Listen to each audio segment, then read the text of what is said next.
Moi, mä otan mun 4. videota, koska kaikki epäonnistui.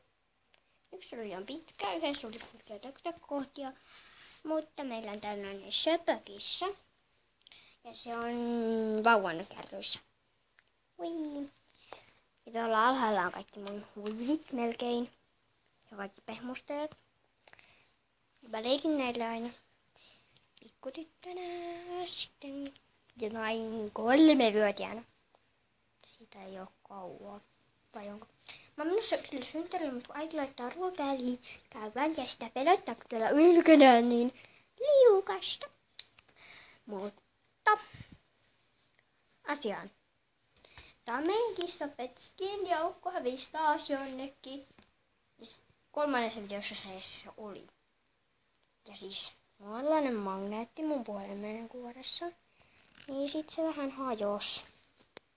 Mutta koska mä halusin tehdä vaan tuollaisen lyhyen videon, jos mä en kuvaa itseäni, koska mä en saa.